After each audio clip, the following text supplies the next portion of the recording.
Good morning. In today's headlines, Kibbutz of horror. Soldiers discovered dozens of murdered babies, kids, women, and elderly people in an Israeli community near Gaza.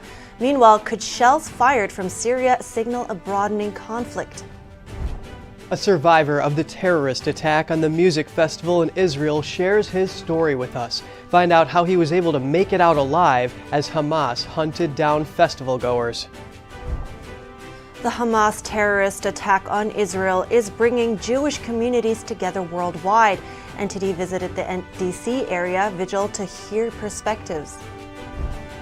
In response to Hamas's attacks on Israel, many are looking at Iran's support for the terrorist organization. 2 Democratic senators have joined Republicans in an appeal to President Biden. House Republicans will attempt to elect a new House Speaker today, but not before voting on a rule change for nomination. An EU official accusing Elon Musk of allowing disinformation to spread on his platform X. We have Musk's response to the accusation.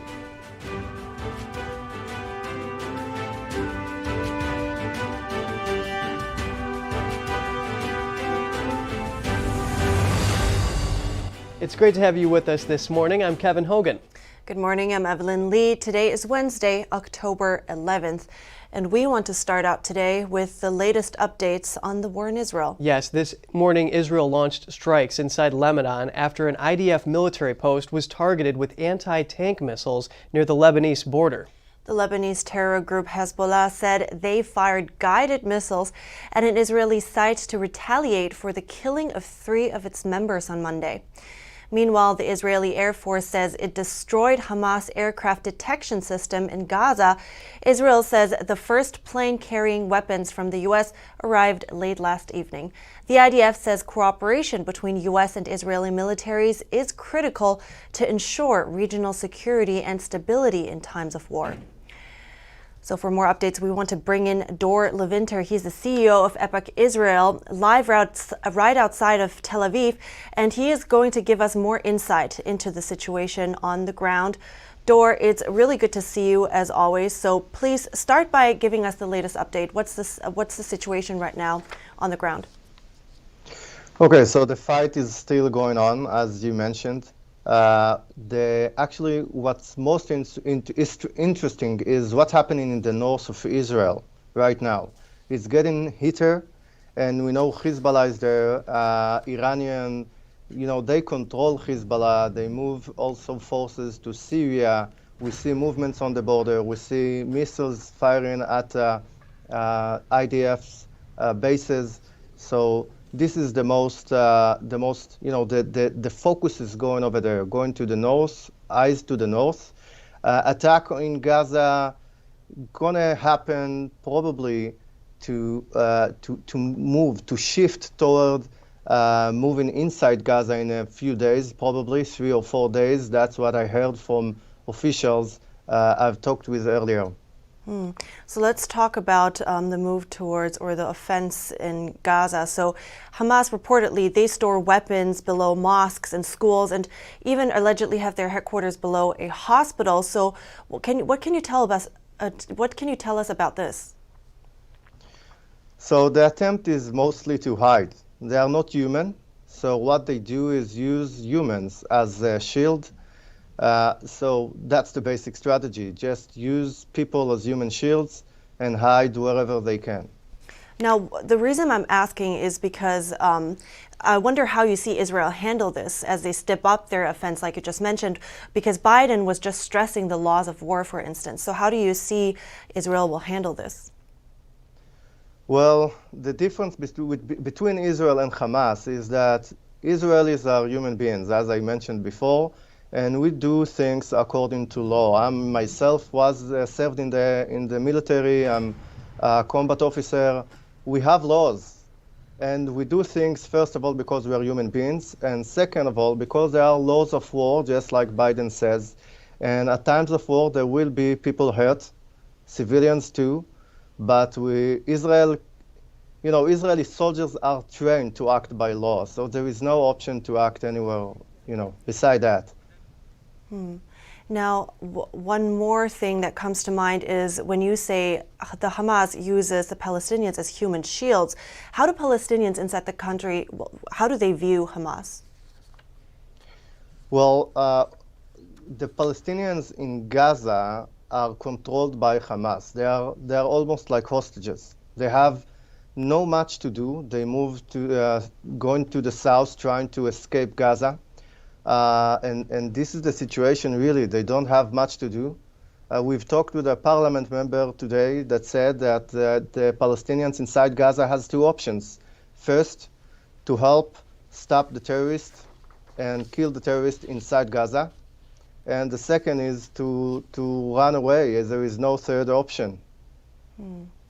Well, we will keep a close eye on this. Keep us updated also. Thank you so much, Dor Levinter. Thank you.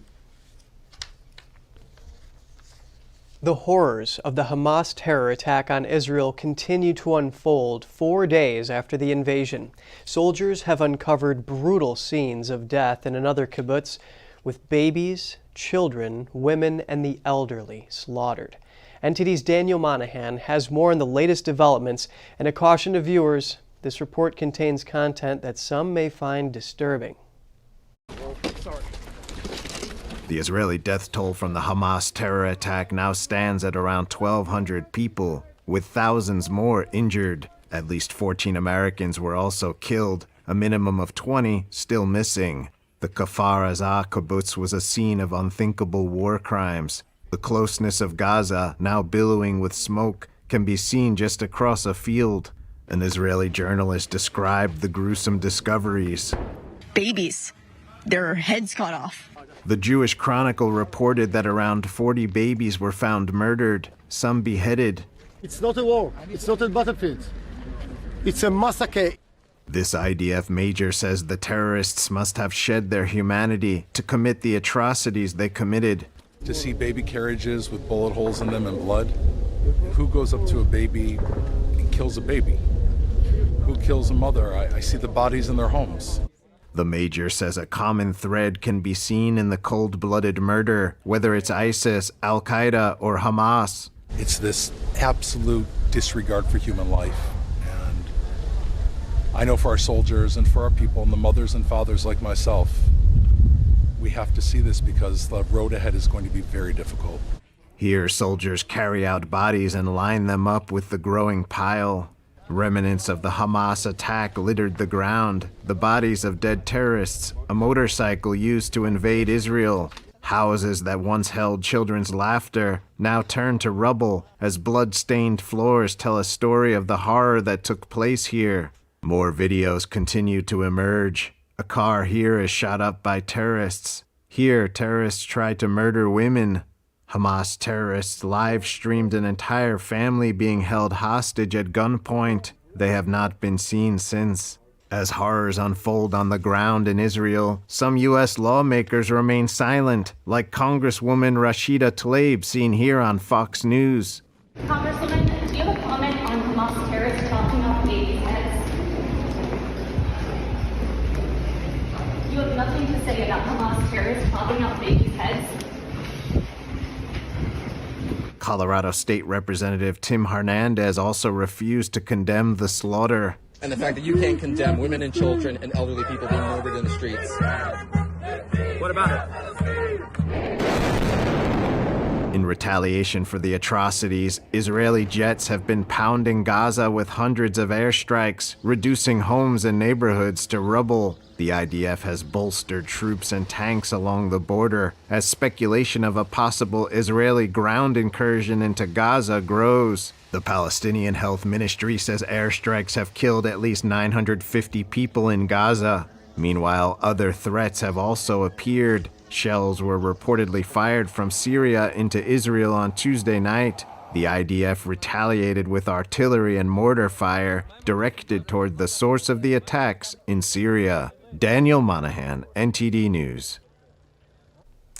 President Biden has denounced Hamas, calling the terrorist attack on Israel an act of sheer evil. Biden also stressed U.S. support for Israel as it mourns the killing of more than 1,000 people. Here's more on Biden's comments from yesterday. This was an act of sheer evil. President Joe Biden denounced the Hamas terrorist group and stressed U.S. support for Israel on Tuesday. We stand with Israel. He confirmed that American citizens were among those killed over the weekend. More than 1,000 civilians slaughtered, not just killed, slaughtered in Israel. Among them, at least 14 American citizens killed. This is terrorism. But sadly, for the Jewish people, it's not new. Hamas launched its surprise attack against Israel on Saturday. Israel has struck back with airstrikes as the death toll from both sides continues to mount. Biden outlined the U.S. military assistance being sent to help Israel in its fight, including ammunition. We're going to make sure that Israel does not run out of these critical assets. The first plane of American ammunition landed in Israel Tuesday, and a U.S. carrier strike group also arrived in the eastern Mediterranean. The White House says it's to strengthen a deterrence posture against countries that might want to widen the war. He also voiced concern for Americans being held hostage. We now know that American citizens are among those being held by Hamas. I've directed my team to share intelligence and deploy additional experts from across the United States government to consult with and advise Israeli counterparts on hostage recovery efforts. Moments after Biden's speech, U.S. National Security Advisor Jake Sullivan said many Americans were still missing following the mass killings in Israel. We believe that there are 20 or more Americans who at this point are missing, but I want to underscore and stress that does not mean necessarily that there are 20 or more American hostages. Just that is the number who are currently unaccounted for. Secretary of State Antony Blinken will travel to Israel on Thursday to learn more about the situation on the ground and to send a message of support. Meanwhile, U.S. law enforcement agencies were taking steps to disrupt any domestic threat that may emerge. In cities across the United States of America, police departments have stepped up security around centers of Jewish life. There is no place for hate in America. Not against Jews, not against Muslims, not against anybody. The FBI said earlier it's closely monitoring unfolding events, but added it does not have specific and credible intelligence indicating a threat to the United States stemming from the Hamas attacks in Israel.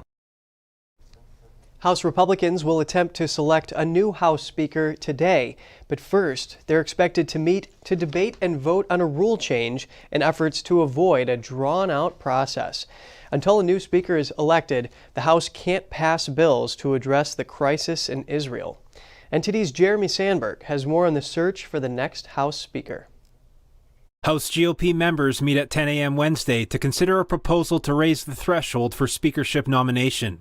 If adopted, the threshold will be raised from a simple majority of the conference to a majority of the House before moving to the floor for a vote. The proposal suggests members vote by secret ballot for 2 rounds to try to secure the needed 217 votes, after having a majority of support from the conference. If that hasn't happened, the 3rd round would be a manual roll call. If a candidate doesn't get 217 after 5 rounds of voting, then remaining and new candidates can emerge for nomination.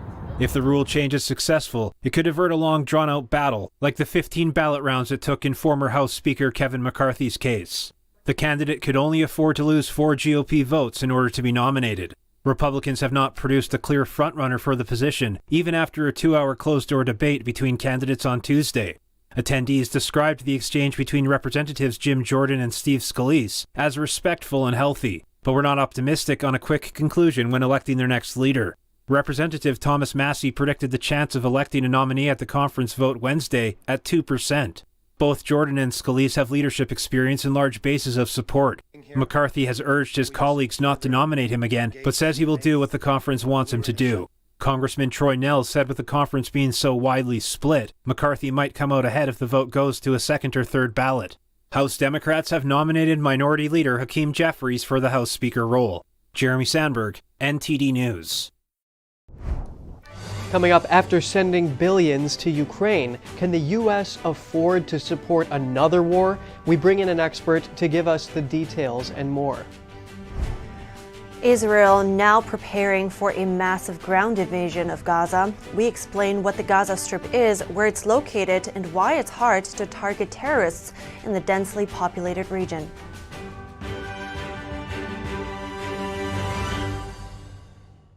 Shen Yun Creations, the streaming platform from Shen Yun, featuring world-class dance, past programs, and all original music.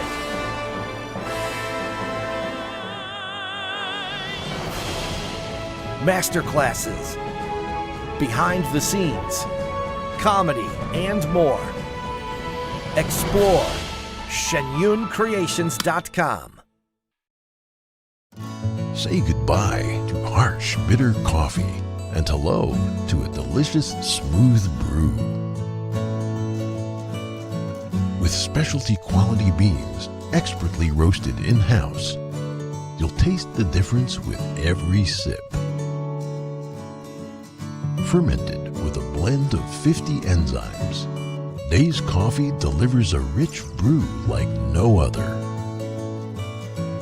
Made with the highest grade specialty beans available, you're sure to taste the difference.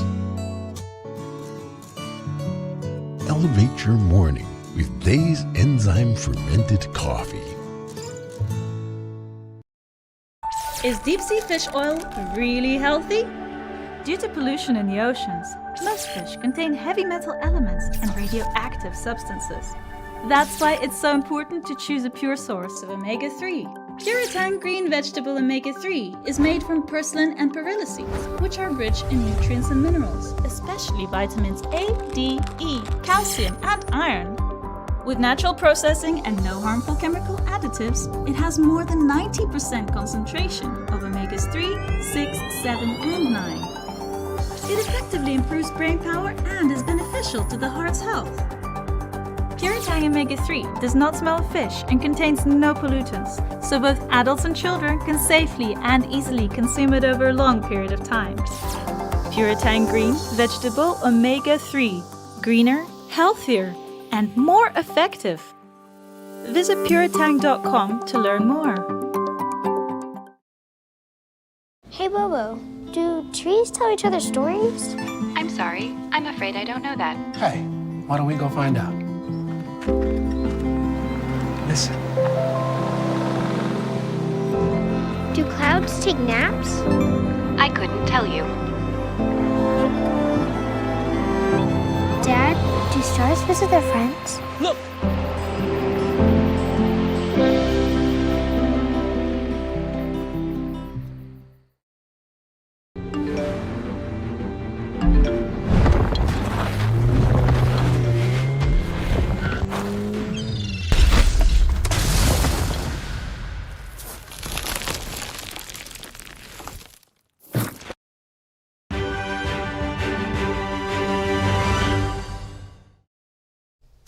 Welcome back. In response to Hamas attacks on Israel, many are looking at Iran's support for the terrorist organization. 2 Democratic senators are calling on President Biden to freeze $6 billion in Iranian assets. Hamas has carried out this attack, not as a legitimate government, but as a pure terrorist organization. Any country or government that is found to be supportive of this terrorist organization should have the most severe sanctions imposed upon them immediately to shut down the support of these terroristic barbaric actions. The money was part of a prisoner swap deal the Biden administration negotiated with Iran last month. The Iranian regime agreed to release 5 Americans in exchange for 5 Iranians held in the U.S., plus the unfreezing of $6 billion of Iranian assets in South Korea. Democratic Senator John Tester and Joe Manchin said on Tuesday that Biden should immediately freeze the money. Senator Tester said the U.S. should review its options to hold Iran accountable for any support it may have provided. 20 GOP senators have made similar calls. During Tuesday's press briefing, the White House said it stands by the decision to unfreeze the Iranian assets. House lawmakers want to send Israel $2 billion to bolster its Iron Dome defense system. The air defense system intercepts and destroys short-range rockets and artillery shells fired at Israel. A bipartisan group of lawmakers introduced a House bill to fund the Iron Dome yesterday. Congresswoman Claudia Tenney is a co-sponsor. She said the Iron Dome system has intercepted over 3,000 missiles in the past few days. Representative Josh Gottheimer said the bill is critical in supporting a system that saves millions of innocent lives. Lawmakers from both parties want to support Israel. However, with the House Speaker position vacant, business is stalled. Republicans will meet today to vote on a new speaker. And more on the Israeli war. In its mission to eliminate the terrorist group Hamas, Israel is now preparing to invade the Gaza Strip. What is the Gaza Strip, and why is the invasion risky? Israeli battle helicopters, tanks, and soldiers prepare for a mass invasion of the Gaza Strip.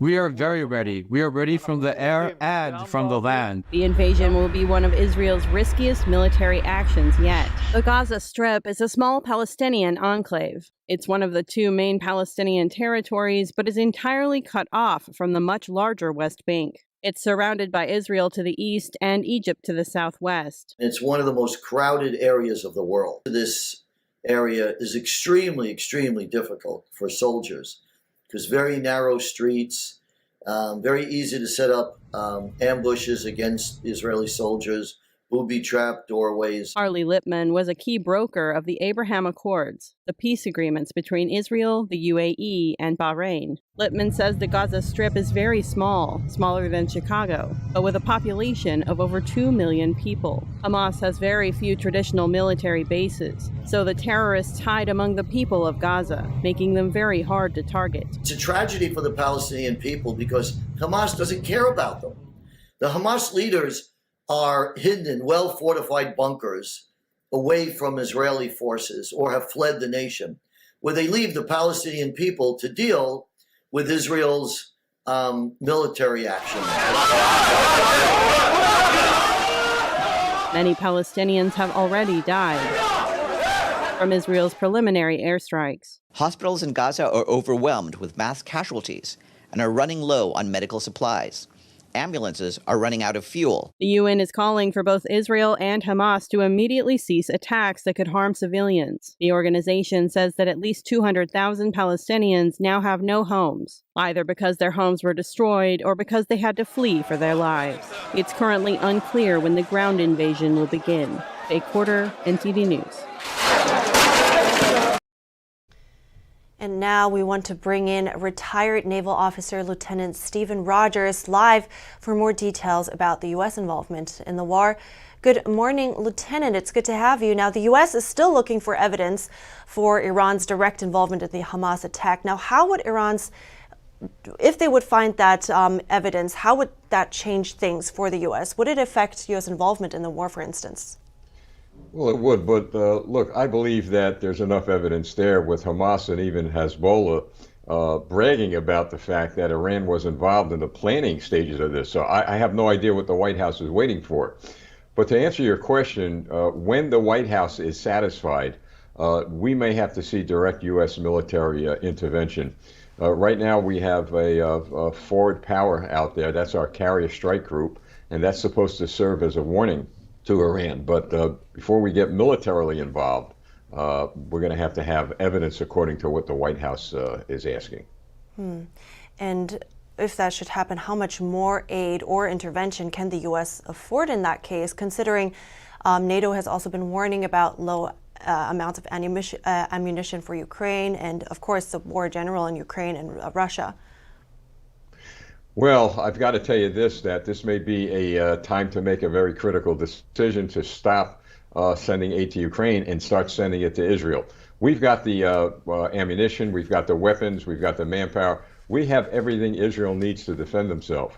But we don't have enough if we're going to fight a two-front war. We are fighting a proxy war with Russia in Ukraine, but what's more important to our national security is making sure that the Israelis are defended.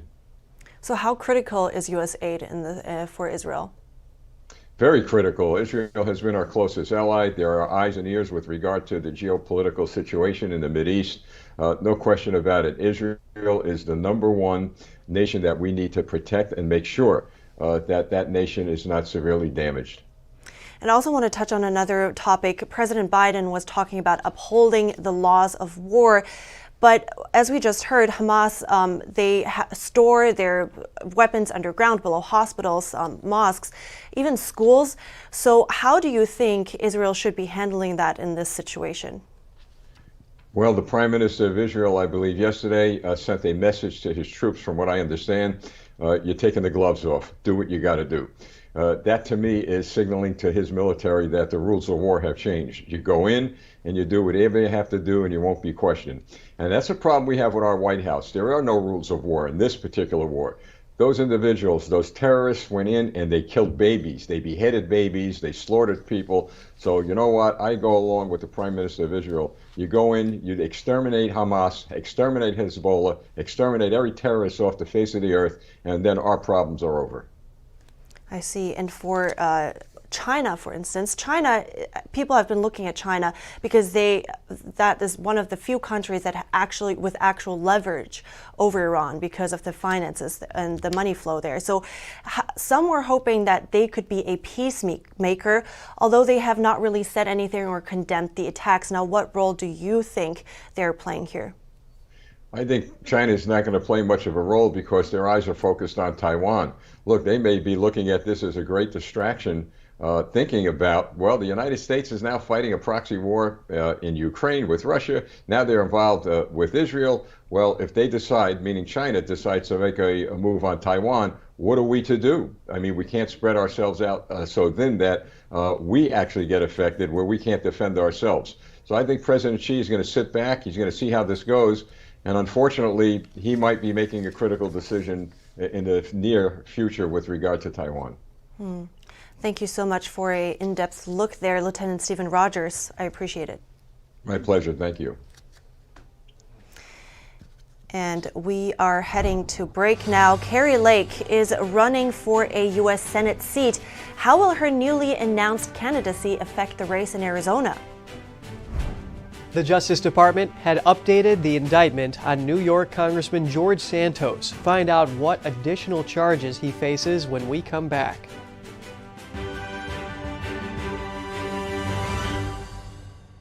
Two neurosurgeons couldn't figure out anything that was wrong with me or what I would need surgery for. Dr. Benatti, without even seeing me, knew I was hurting, knew they could help me. First time I came in here was Monday, and today is Thursday. I've had 2 surgeries and am doing fantastic. I'm still in shock that I can walk. That's all within 4 days. Visit AskBenatti.com. How prepared is your family if a tornado shows up at your doorstep, or a flood, or a hurricane? You can't just turn away a natural disaster. That's why it's important to go to ready.gov/plan now. It has the tools and tips you need to make an emergency plan with your family. So if disaster comes knocking, let's go. You'll be ready to help keep your family safe. It's just a pizza. Yes. Make a plan today.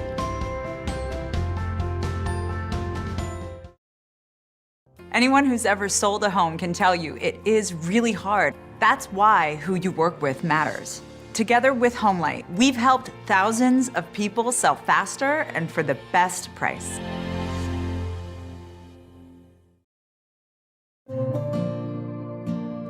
Imagine a coffee that cares for your health.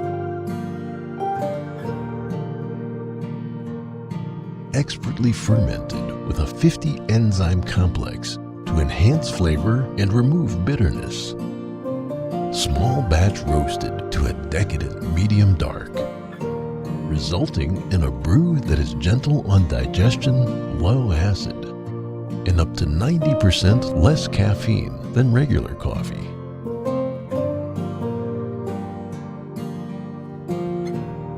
Try America's first enzyme fermented coffee today.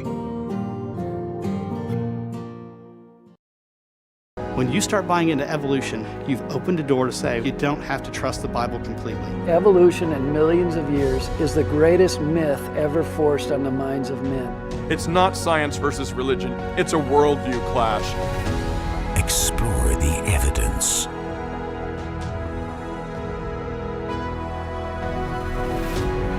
Experience the creation.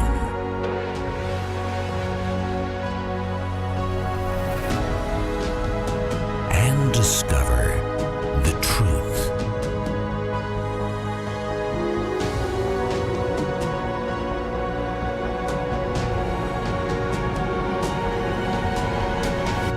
Because the truth will set you free. Genesis, Paradise Lost.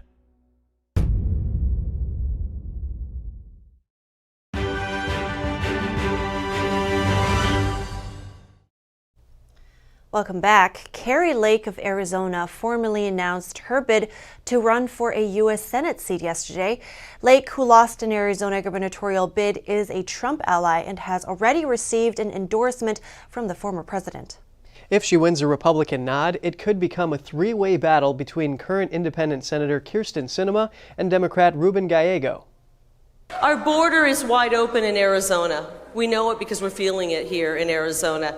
There is an absolute invasion in our country with millions of people pouring in.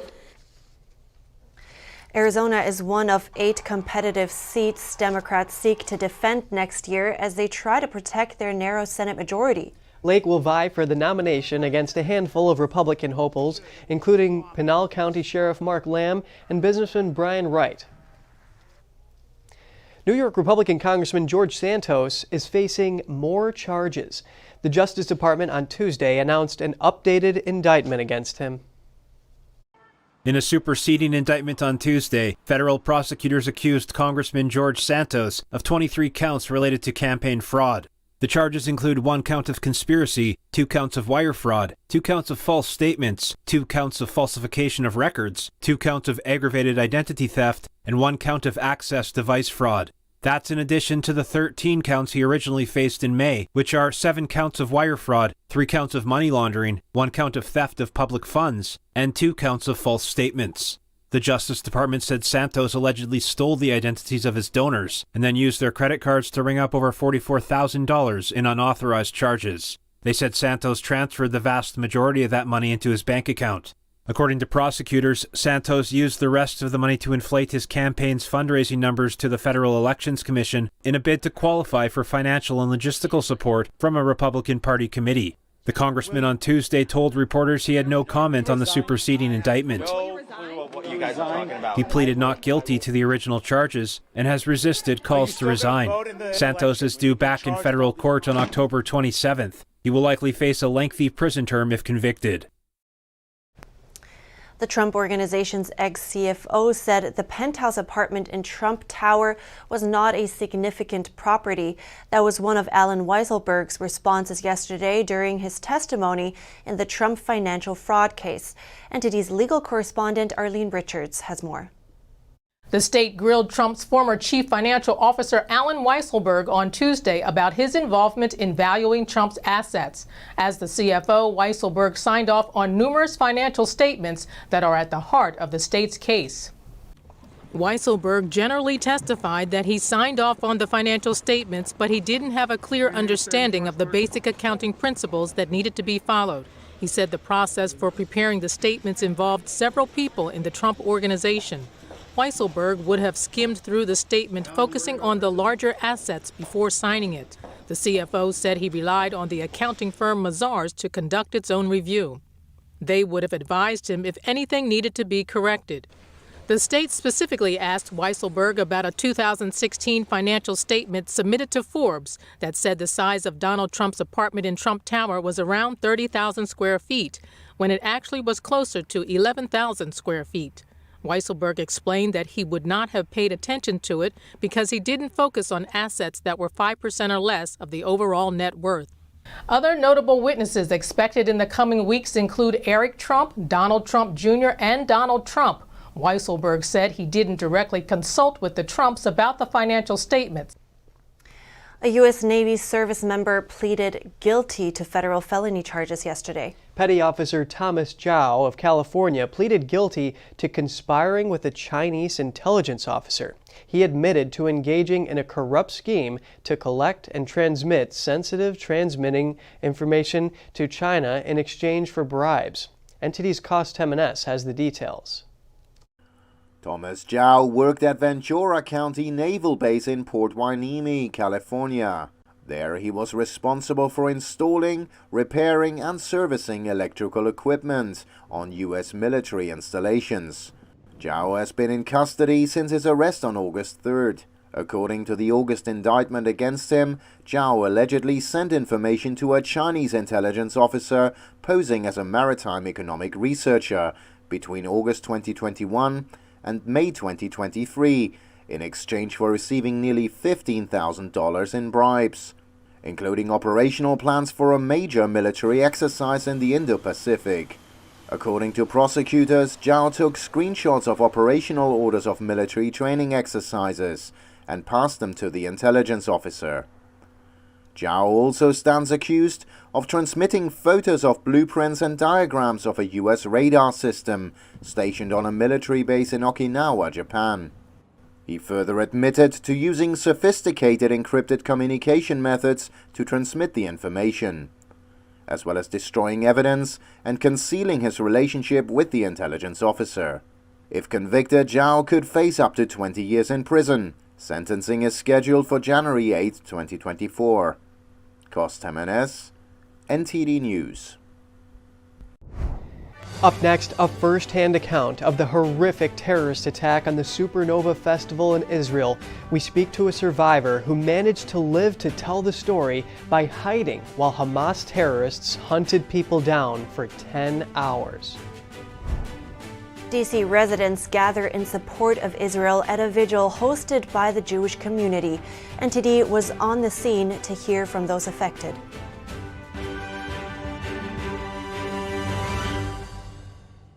First time I came in here was Monday, and today is Thursday. I've had 2 surgeries and am doing fantastic. I'm still in shock that I can walk. That's all within 4 days. In 4th grade, I was diagnosed with scoliosis. I had 70 and 60-degree curvatures. Went to Shriners Hospital in LA. It's been fused ever since. I noticed a lot of pain going down my left buttock into my thighs and into my calf. I could be standing there and my legs would just go out. I went through pain management for 2.5 years, and the pain management specialist told me there was nothing more he could do for me. We actually did our own research, and next thing I know, Dr. Benatti called and he told me immediately over the phone what my issue was without even seeing me. I was in a twilight stage during surgery, and you can actually say, where are you feeling that pain? And it immediately stops. Hold the leg up there. No pain here? No. No pain here? No. No pain on the butt? No. All of a sudden, they're all, do you want to get up and walk? Well, I couldn't walk before, and I got up and I just started crying because I had no pain. And I had all my weight on my left leg and on my right leg, and I walked a straight line with no assistance, no falling, no grabbing onto the walls, nothing. I held my own weight. And that's the first time in months that I was able to walk by myself. Benatti succeeds where others fail. For more stories like these and the rest of our program, check out American Medicine Today, featuring cutting-edge medical and science innovators, previous surgical guest of the Benatti Spine Institute, and a medical professional's insight on political issues plaguing our nation. American Medicine Today, Sunday 6 p.m. and Wednesday at 2:30 on NTD Television and other streaming platforms.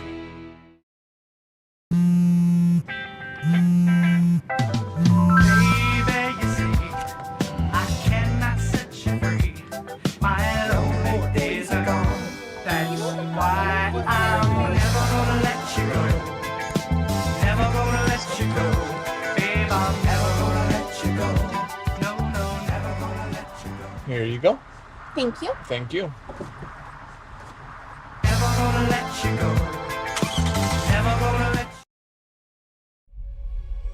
It's a painting that is peaceful. There's a lot of beauty in it. And you forget about whatever you might be worried about.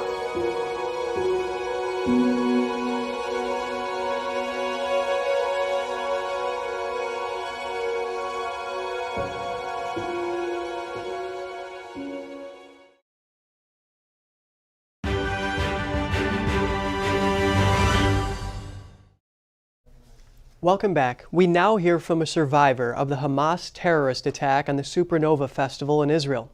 Zach Bernard joins us live to share his first-hand account. Zach, good morning and thank you for coming on the show. And first of all, I am so sorry that you had to go through this. Thanks a lot. Yeah, it's very hard times lately. There was a lot going on there. A lot of people didn't make it out alive as I did. Yeah, very hard times. They literally came into the festival at around 6:30 in the morning. Everyone was dancing, enjoying themselves, and suddenly rockets started falling everywhere. We ran to the cars, started driving out towards the main road, and as soon as we got to the main road, there was just gunshot everywhere. There were tens of them just walking next to cars and shooting people inside of the cars. And we just ran for our lives as fast as we could. A lot of people didn't manage to escape and were just shot while running away. We managed to hide for like a few hours, and when we're hiding, you could hear the terrorists just walking everywhere and just shooting everything they could see or hear. They've passed me at least about 7 to 10 times, a few meters away, and luckily they haven't seen me. It was just no words to say it. They just killed and slaughtered everyone that was there. How were you able to hide when they were that close to you? There were so many people running everywhere. We managed to jump under a lot of leaves that were near the tree and just cover ourselves. People were just running everywhere. I guess they just seen other people and focused on them, and it was pure luck, I guess. I don't know. What was going through your mind at that time? Praying to God that I'll make it, thinking of my family. It was terrifying. I couldn't think of. I was just looking at the sky and tree and just thinking to myself, sending my mum a voice record that I might not come back.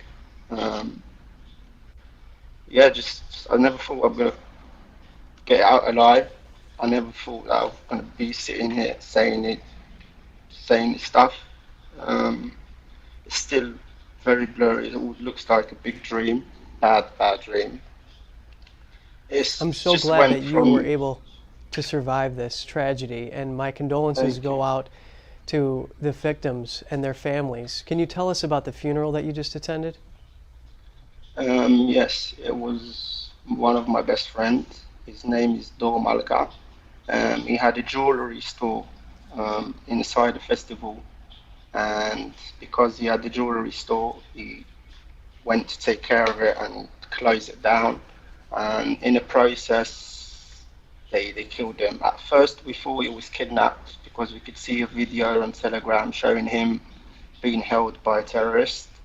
And yesterday morning, we got the word that they found him dead in the field, shot in the head a few times. His parents couldn't even recognize the body. They just, I don't know what they've done to him. It's just unimaginable. Yeah, it must be so hard for you to relive all this.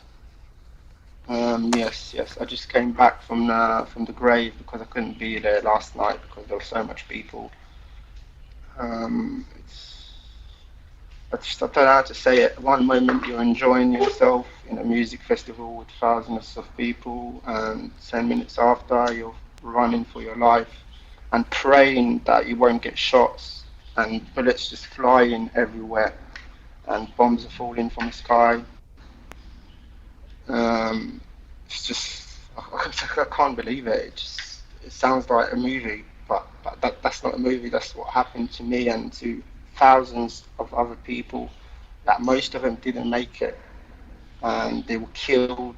And the women, I don't want to think about what's going on with all the women that were taken. It's just, everyone keeps saying to me, "You're lucky that you made it out alive," and I'm thinking of the other people that haven't. Yes, hopefully any hostages will be returned safely. And Zach, how are you able to cope with all this? I'm not really thinking about what happened to me at the moment. I'm not really coping. At the moment, we're just trying to help his family and his parents, and a lot of worried mothers and dads that keep phoning me all day and asking me if I've seen their son, if I've seen them, their daughter. And I haven't got any words to say to them. Literally, I might have seen them, I might have hid with them, but I just can't remember. It was so much chaotic. At the moment, I'm just trying to do my best to help other people and to stay strong. Once everything ends, I'll start coping with what I've been through. But at the moment, we haven't got really time to do it. Just need to help as much as we can and be there for the people that haven't made it. Yes, and terrorism is a scourge on this planet, and the United States has suffered the 9/11 attacks, and some are drawing similarities to what happened recently in Israel. Exactly, yes. Is this terrifying. a reality that Israelis have to deal with? Yes. Unfortunately, when I was a kid, I was about 12, 11 in Eilat. I experienced a terror attack that was quite close to me. A suicide bomber just exploded in a little family bakery, and he killed about 3 Israelis. That was about 15 years ago. And my mate, another mate of mine, died in 2014 from a suicide attack. We experience this all the time on a daily basis. There isn't one person in Israel that won't say that he knows someone or he met someone that is not with us today due to all these terrorists just wanting to kill us. That's the reality out here in Israel, unfortunately. And Zach Bernard. that Saturday, thank you. Yeah, you were saying? On 7th of October, that Saturday morning, the whole thing just changed. We never thought that it would have been this. When I was running at the beginning, we didn't know that there were terrorists everywhere. We were laughing at the beginning, thinking, yes, the music will stop and the music will come back and we can continue enjoying ourselves. But soon, minutes after, we realized that it's not going to happen and there's something else going on. And that's the worst thing that happened to Israel ever, I think. Nothing even gets close to it. There's 1,200 people dead at the moment, and they're still counting. There's no words that can describe what Israel is going through at the moment. It's not a war. It's not army against army. It's you're fighting against people that are just wanting death and blood, and they don't care what happens to themselves or to their kids or to their families that they leave behind. They just want to do whatever they can to kill you. Only now that we've been through that, we're starting to sink in that that's the reality. Before, we were quite naive, thinking we might have peace with them, and we continue to give them what they need, and it just changed everything, what we think and feel towards them. We wanted peace. I was thinking that we might actually live with them someday and have peace with them, but at the moment, I don't know what to think. It's unimaginable. I can imagine this is just so hard for you. Zach Bernard, a survivor of the Hamas terrorist attack at the Supernova Festival, thank you so much for telling us your story. Thank you very much for hearing, and we need to spread the word and let everyone know what happened there. And amid all this horror, the Hamas terrorist attack has brought Jewish communities together worldwide. Grief and despair met with song and prayer at a D.C. area vigil last night. NTD was in attendance to hear from the Jewish community and other D.C. residents.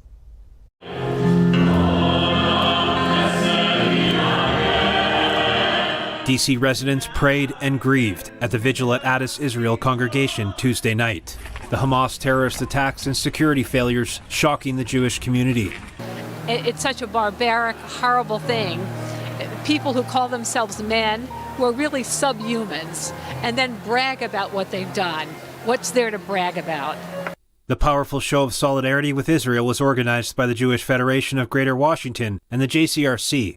And people have to understand that the types of attacks that shocked the world, these were commonplace before Israel existed. There's a term called pogrom. There were these attacks that basically mobs would come and attack Jewish villages and massacre people and rape women and kidnap people and murder people randomly. And that's what we saw. And that's what Israel was established in order to prevent.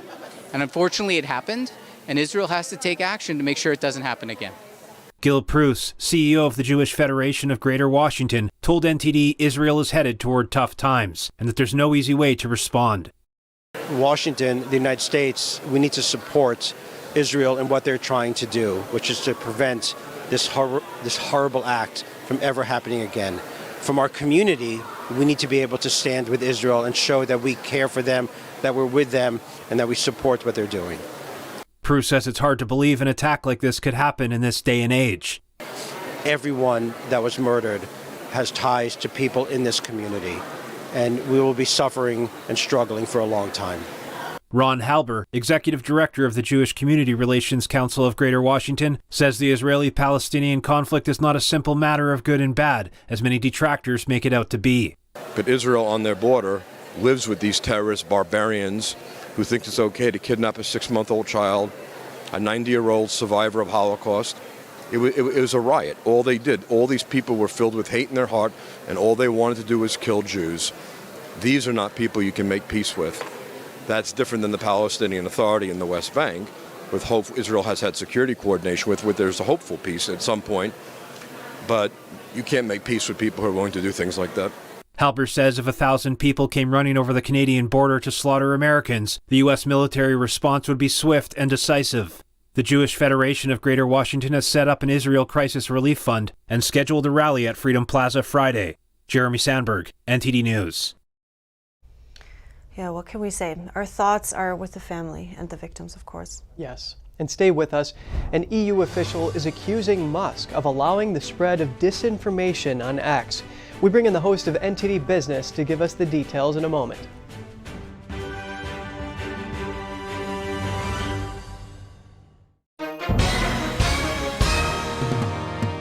Hi everyone watching at home. We're here to remind you that if you or someone you know were injured in an accident that was not your fault, listen up. We have live agents available right now to answer your questions and tell you how much your case is potentially worth. Hi, I'm Gina Bellich, here with spokesman and TV personality Tom Mustin with us in the Help Center. So Tom, phones are really busy over there. Tell us what kind of calls you're seeing. Well, Gina, first off, thank you for having me here in the call center with you. We always enjoy talking to the viewers and getting folks the compensation that they deserve. You know, we're seeing calls about all kinds of accidents, but the most common by far has been car accidents. So if you or someone you know were injured in an accident that was not your fault, give us a call right now. You'll speak with a live person. They'll answer any questions you have and tell you if you have a case and how much your case is potentially worth. Thanks, Tom. All right, folks at home, you heard it. Take advantage of this opportunity and call now. Papa!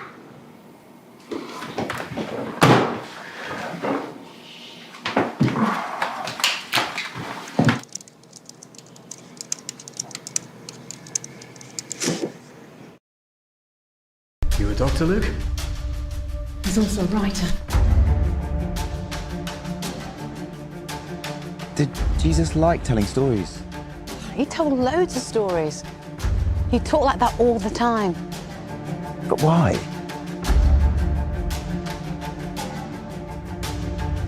There was once a sower. There was one young woman who thought the very same. Once a man on a seven journey. Found the treasure of the great maestro and the 3 talented students.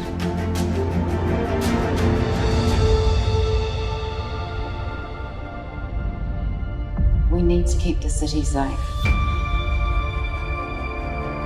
James is getting worried. Understandably.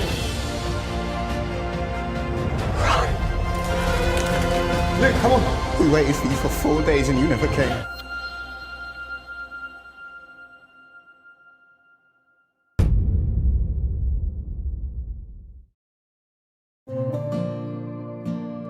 Imagine a coffee that cares for your health. Expertly fermented with a 50 enzyme complex to enhance flavor and remove bitterness. Small batch roasted to a decadent medium dark, resulting in a brew that is gentle on digestion, low acid, and up to 90% less caffeine than regular coffee.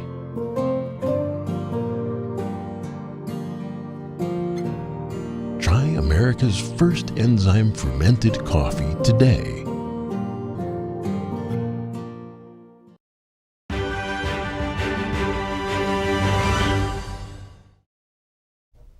It's good to have you back with us. The EU's industry chief alleged that disinformation about the Israel-Hamas conflict was spreading on Elon Musk's X social media platform.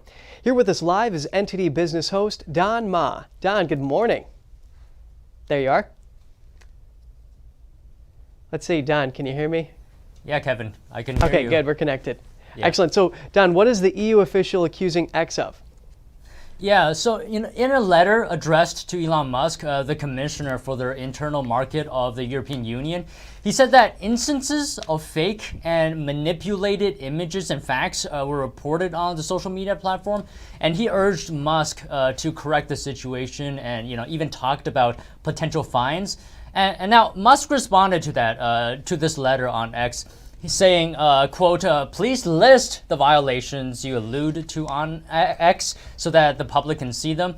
And then after Musk said that, the EU official responded as well, saying that basically Musk is aware of the violations and didn't provide a list. So basically what the situation looks like right now is the EU official saying Musk violated rules, his X platform, and then Musk asking what rules were violated, and then the official responding saying basically, you know what rules you violated. So that's where we're at right now with the situation. Right, and Musk, in the safety division on Twitter's X basically said that they're taking steps to remove this Hamas-affiliated accounts. And this accusations of disinformation about Israel-Hamas conflict spreading on X, that is very serious. So how are X users reacting to this?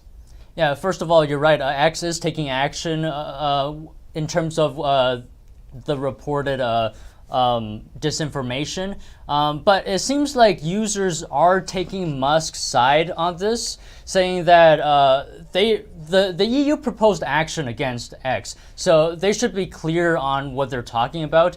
And I think potentially X users may have a point here. If someone is accusing you of something, then it's up to them to prove that you committed that thing, that wrongdoing, because you're innocent until proven guilty, right? I think many groups have been more critical of Musk ever since he bought Twitter. I do think there is some disinformation spreading on the conflict on X, but there's different disinformation about the conflict on many other social media platforms as well, like Telegram, WhatsApp, Facebook, TikTok. All these platforms are seeing some degree of disinformation when it comes to the conflict, but it seems like the media is mainly focused on X. Right, well, social media is definitely in the spotlight here, and it needs to be taken very carefully, this whole terrorism involvement, because they even use social media sites for recruitment and other things like that. So Don, do you have anything else for us? Sure. So staying on the war in Israel, America First Legal has filed a lawsuit in Texas.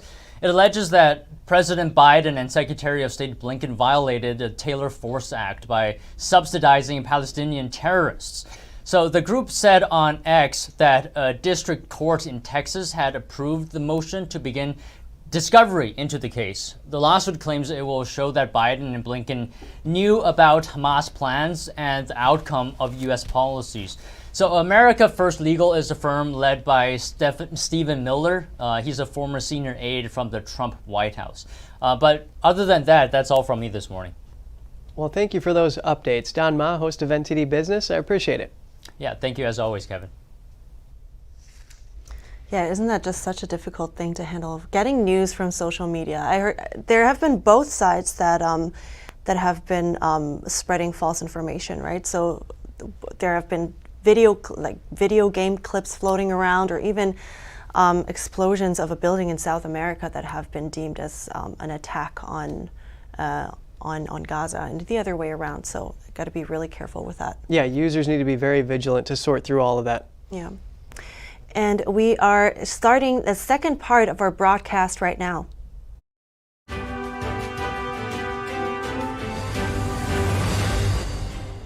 Tensions are brewing over some Harvard University student groups laying the blame for the terror attacks on Israel. One CEO wants a list of names. Find out why.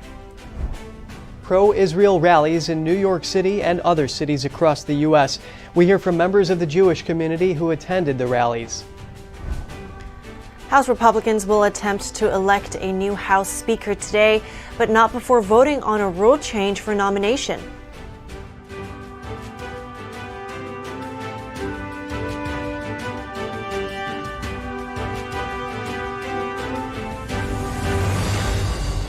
Welcome back, and to all of you who just joined us, good morning. I'm Kevin Hogan.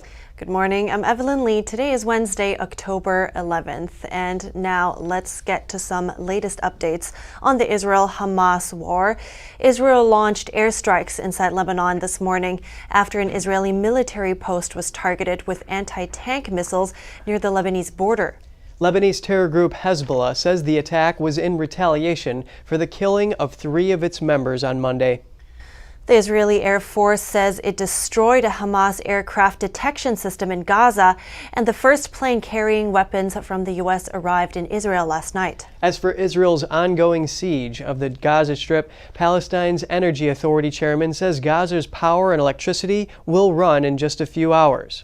Hamas leader and founder Khalid Mashal gave a speech today asking Muslims in the region to enter Israel.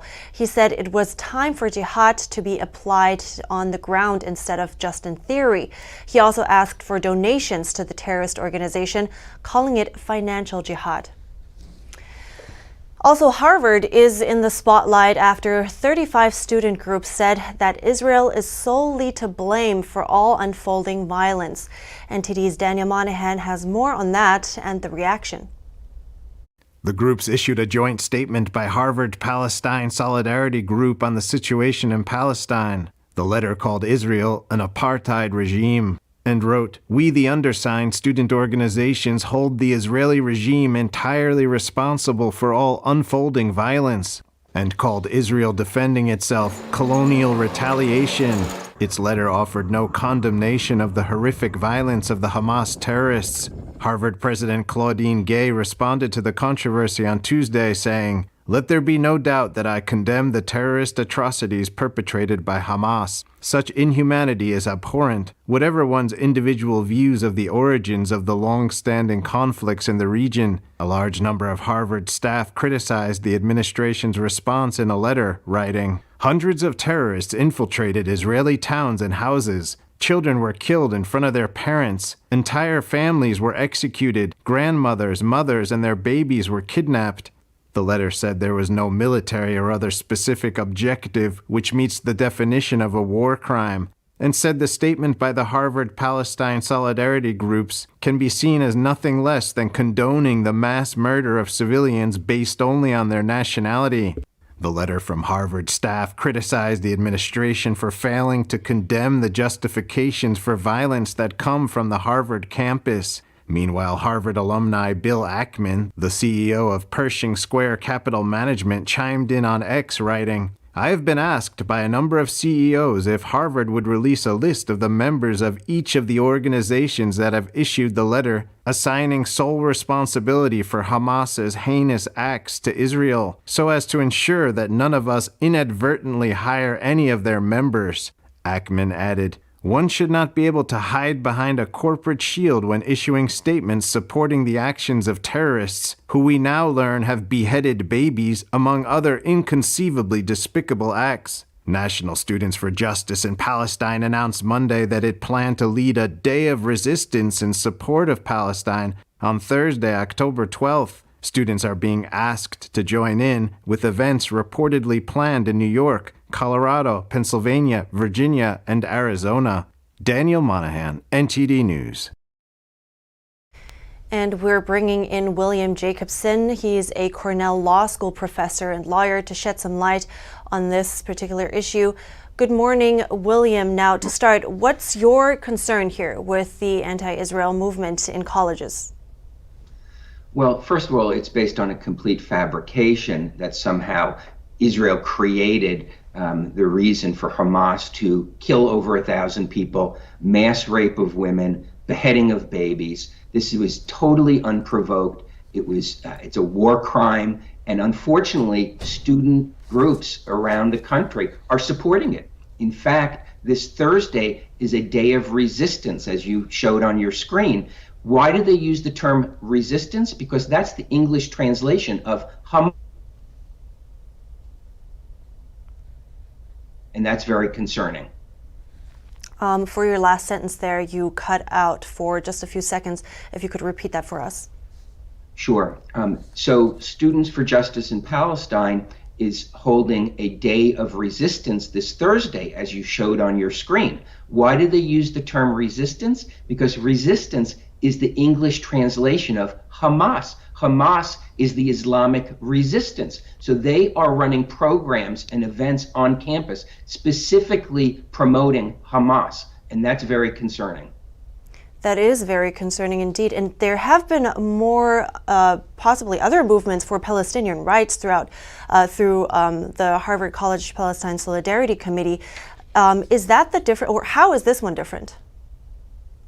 Well, I think that certainly people have a right to advocate their position on the Middle East, and I'm not saying they don't have a right to do that. But you cross a line when you are openly and explicitly supporting terrorist groups, and that's what they're doing on these campuses. They are saying they back what Hamas did. This is not a question of, well, we think this should be the solution or that should be the solution. And I think that's very concerning because that's essentially lending support to terrorist groups. It may not be material support, they may not be sending money or weapons, but they are sending political support to terrorist groups, groups that are banned in the United States. And I think college administrators need to consider whether that is something they're going to allow on their campuses.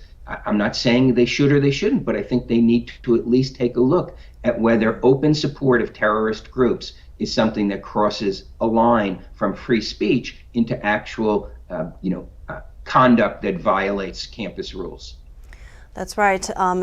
People should keep in mind that Hamas is still a terrorist group. And Spain, on that topic, was saying that people should distinguish Palestinians from Hamas. Now, what are your thoughts on this? Well, Hamas was elected in Gaza in 2006. Hamas, according to all the polling, would win an election both in Gaza and the West Bank if an election were to be held. Of course, the Palestinian Authority doesn't allow elections because Hamas would win. So, yes, Hamas does not represent every single Palestinian, and I think we always need to keep that in mind. But it is representative of Palestinian society as a whole. And so while you can distinguish it, and certainly when it comes to the conduct of war, you have to distinguish that, civilians who are not involved from military objects, but let's not kid ourselves. The Palestinians have been a rejectionist movement since the creation of Israel. There were many opportunities for them to get a state that they rejected. So yes, Hamas is not Palestinian society, but it does reflect the attitudes of Palestinian society. So right before we go here, your thoughts on how Harvard should have handled the situation? Well, I'm not sure, frankly, there's a lot for Harvard as an institution to do. I'm generally not in favor of university administrations forcing their viewpoint onto the campus. On the other hand, Harvard is entitled to have a viewpoint too, and it could issue an unequivocal statement denouncing what Hamas has done and calling it what it was an act of attempted genocide, an act of barbarism, and an act equivalent of ISIS. So I don't know that the administration needs to be the cop telling students what to say or what not to say, but I think Harvard should come out with a very clear statement, and they have not done that. The statement they issued was very wishy-washy. Well, thank you so much, William Jacobson. I appreciate your take on this. Great. Thank you. And now we are heading to New York, where thousands gathered near the United Nations to rally for Israel yesterday evening. Similar rallies were held in other cities, including Los Angeles, Miami Beach, Hoboken, and East Meadow, New York. NTD's Cost Temenes has updates on the rallies. Protesters in support of Israel flooded the streets, singing songs in Hebrew and waving flags. What Hamas did is similar to what the Nazis did and Kristallnacht to the Jews, going into houses, dragging people out of their houses, killing people, raping women, raping children. What Hamas did was, unbelievably horrific.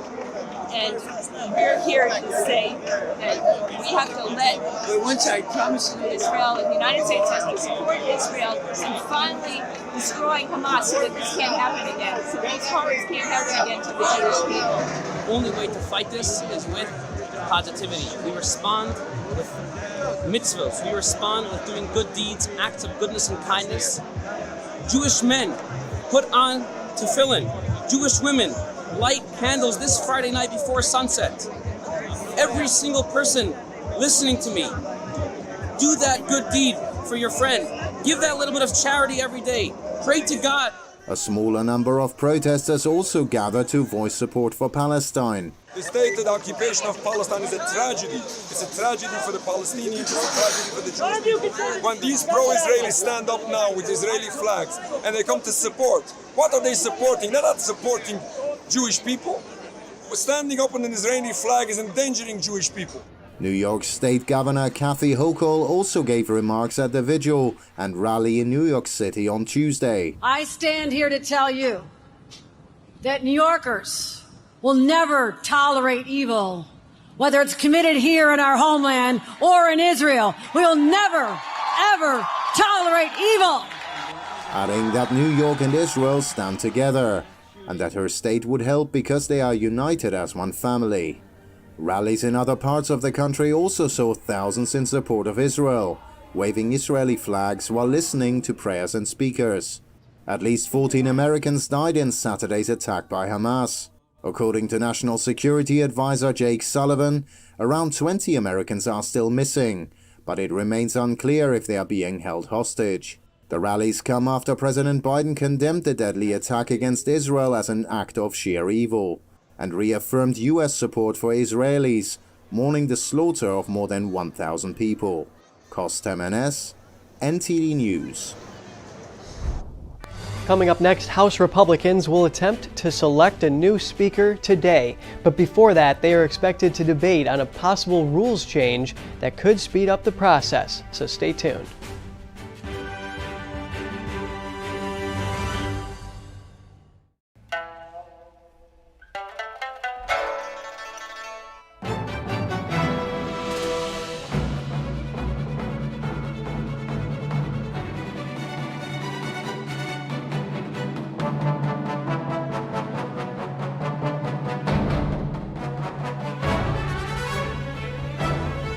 Shen Yun Symphony Orchestra, coming to Lincoln Center, David Geffen Hall, October 22nd. Tickets at shenyunsymphony.com. Stay tuned to get 2 rolls of alien tape free. You wouldn't stick your mother-in-law on the wall, but you could with alien tape. It just sticks. Just peel and stick to make anything stay in place quick. Brick, pavers, marble, tile, plastic, even leather. Nothing works better than alien tape.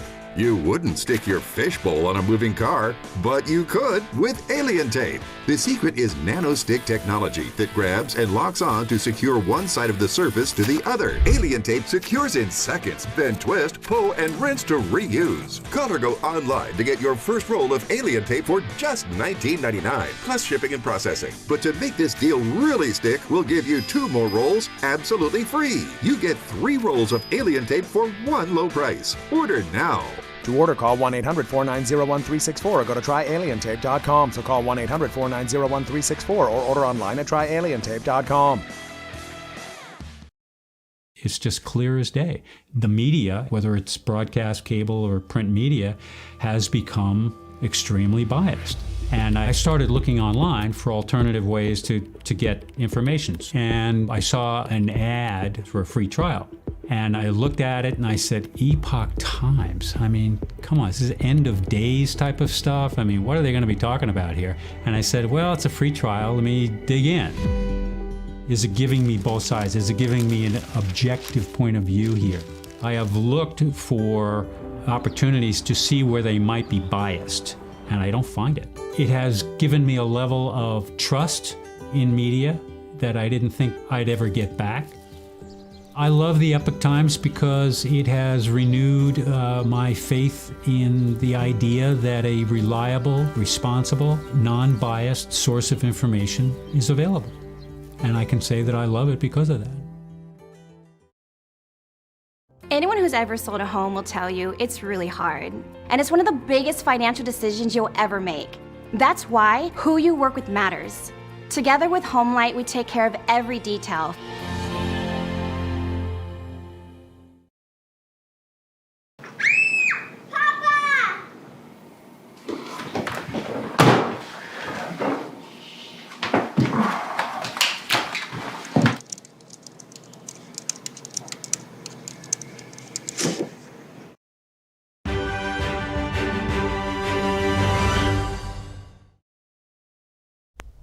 Welcome back. An update on the selection process for the Speaker of the House. Representative Matt Gaetz, who led the ouster of McCarthy, says he won't make the same move against Jordan or Scalise if they push for a stopgap bill to avoid a government shutdown in November. And now we're going to look more closely at this. Please welcome Bart Marcois, the president of Marcois Partners International Corporation and former presidential campaign policy advisor. Bart, thanks for coming on the show live with us. Good morning, Kevin. So what is going to be needed in order for these speaker candidates to get the votes to wield the gavel? Well, you mentioned in the teaser before the break a possible rule change. Before, they just needed a majority of the GOP caucus in order to go to a floor vote. And that's what led to that embarrassing series of 15 floor votes in front of the whole world, with the party looking like it was completely disorganized. But what they've done now is said, you know what, you need a majority of the House. You need 217 votes before we will take it to a floor vote. That means they can only have 4 defections among Republicans. And all of those votes are going to take place behind closed doors, so that you don't get to see the sausage being made. You simply see the final product when it's presented. So what happens in those closed door votes? Oh, that's where the good stuff happens. You've got 2 candidates. You've got Scalise and Jordan. They're both very good candidates. There's nobody who really strongly opposes any of them. There are some moderates that have been opposing Jordan because he was one of the founders of the Freedom Caucus, and they're afraid that he might take them off in a direction that would make it hard for them to get reelected in a state like New York or someplace where it's unusual to have a Republican member. But they'll have an initial vote and they'll see what the outcome is. And if it's closely tied, then they will go for much longer votes and it'll take a longer process. But if one gets 170 votes and the other gets 30, then most of the other 30 will probably go to the one that has 170. I think you'll see a fairly quick process of winnowing out. If by some chance there is a deadlock and it goes many votes, then other candidates will be able to come in and enter the race. A deadlock would present another challenge. A couple things are happening at the same time. They're far from achieving a consensus here in the House, and then Israel is saying that fighting will intensify. The U.S. has obviously supported Israel in funding their Iron Dome defense system. What do you think is going to happen here? Are they going to have the speaker in place in order to get aid to Israel in time? I predict they will, and I think that they also will go a step further than just providing aid to Israel.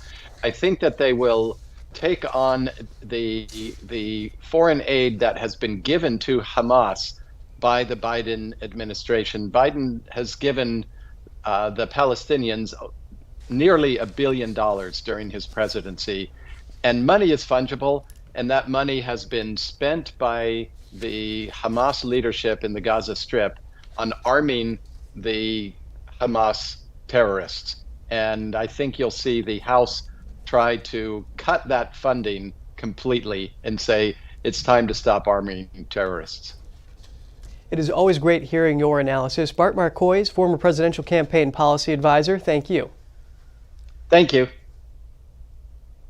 And continuing with our coverage on Israel, we spoke with retired naval officer Lieutenant Stephen Rogers about details about the U.S. involvement in the war. Take a look. The U.S. is still looking for evidence for Iran's direct involvement in the Hamas attack. Now, how would if they would find that evidence, how would that change things for the U.S.? Would it affect U.S. involvement in the war, for instance? Well, it would, but look, I believe that there's enough evidence there with Hamas and even Hezbollah bragging about the fact that Iran was involved in the planning stages of this. So I have no idea what the White House is waiting for. But to answer your question, when the White House is satisfied, we may have to see direct U.S. military intervention. Right now we have a forward power out there. That's our carrier strike group, and that's supposed to serve as a warning to Iran. But before we get militarily involved, we're going to have evidence according to what the White House is asking. And if that should happen, how much more aid or intervention can the U.S. afford in that case, considering NATO has also been warning about low amounts of ammunition for Ukraine and, of course, the war general in Ukraine and Russia? Well, I've got to tell you that this may be a time to make a very critical decision to stop sending aid to Ukraine and start sending it to Israel. We've got the ammunition, we've got the weapons, we've got the manpower. We have everything Israel needs to defend themselves. But we don't have enough if we're going to fight a two-front war. We are fighting a proxy war with Russia in Ukraine, but what's more important to our national security is making sure that the Israelis are defended. So how critical is U.S. aid for Israel? Very critical. Israel has been our closest ally. There are eyes and ears with regard to the geopolitical situation in the Mideast. No question about it. Israel is the #1 nation that we need to protect and make sure that nation is not severely damaged. Thank you so much for an in-depth look there, Lieutenant Stephen Rogers. I appreciate it. My pleasure. Thank you. And now we're heading to Malcolm Hudson in the UK for some short headlines from around the world. Good morning from the UK, Evelyn and Kevin. Countries continue to bring back their citizens from Israel. It comes after several international airlines suspended flights to and from Israel after the surprise attack by Hamas. A flight carrying around 200 South Koreans from Tel Aviv arrived in South Korea today. Australia has organised 2 special flights to bring back citizens from Israel. Prime Minister Anthony Albanese said it's difficult to know exactly how many citizens were in the country. Staying with Australia, a Chinese-Australian journalist who was detained in China for 3 years has returned to Australia. Prime Minister Albanese said Canberra had traded nothing with Beijing for Cheng Lei's release. Chen worked for China's state broadcaster CCTV. A court in Beijing had convicted her of illegally providing state secrets abroad. Another strong earthquake shook western Afghanistan this morning. It comes after an earlier one killed more than 2,000 people in Herat province. Aid groups said the regional hospital received over 110 injured from today's tremor. The 6.3 magnitude earthquake also destroyed hundreds of homes. In Mexico, rescue workers continue to clean up the mess left by Hurricane Lydia. The storm slammed into the country's Pacific coast overnight, leaving 1 person dead and leading to significant flooding in western states. Lydia is expected to continue producing heavy rainfall as it moves inland. Damage to an undersea natural gas pipeline cable connecting Finland and Estonia appears to have been caused by external activity. Norway had already identified a probable explosion nearby. Finland and Estonia are both NATO allies. That's all from me. Back to you both.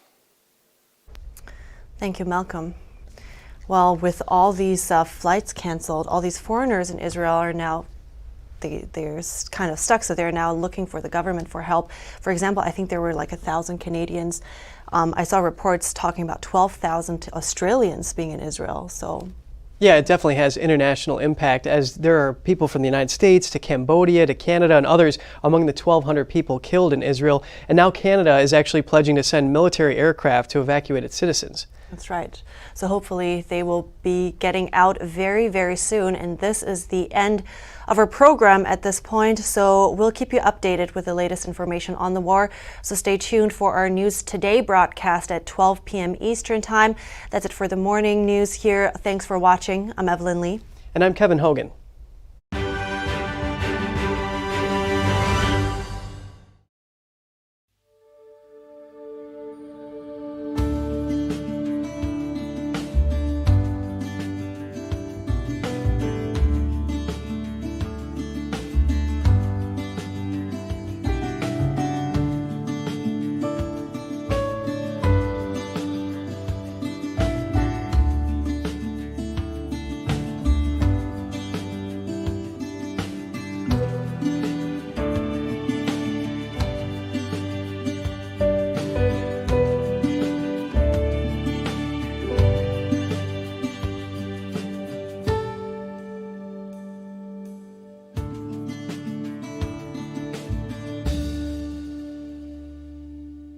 Thanks for watching us on YouTube. Did you know YouTube only keeps selective videos on its platform? So if you want to make sure you get the full picture, just subscribe to our newsletter. Go to newsletter.ntd.com and sign up. It's free.